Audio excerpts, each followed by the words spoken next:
Ертеде алыстағы бір әсем елде, таңғы сәуле алтын сияқты жайқалып тұрған жерде, Жасмин ханшайым өзінің керемет сарайында өмір сүрді. Таң атқанда күн сәулесі терезеден сырғып, бөлмені жарыққа толтырды.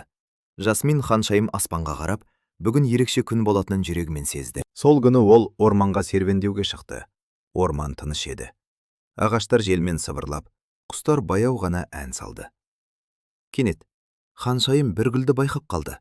Бұл гүл басқалардан ерекше еді.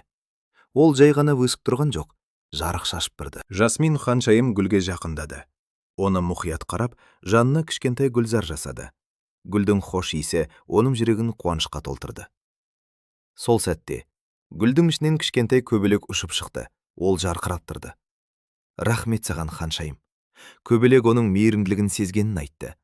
Жасмин ханшайым жай ғана күлімсіреп, достар әрқашан бір-біріне көмектесу керек деді. Сол мезетте орман нұрға толды. Гүлдер кербеліп, ән салып тұрғандай болды. Жасмин ханшайым әр ағашқа, әр гүлге сүйіспеншілікпен қарады. Кешке қарай ол сарайына оралды. Жүрегі тыныш, көңілі жарық еді. Ол бір нәрсені анық білді. Жақсылық пен мейірімділік әрдайым жарық әкеледі. Сол күннен бастап, оның елі күлкі мен гүлге толды. Жасмин ханшайым бұл жарықты бәрімен бөлісті.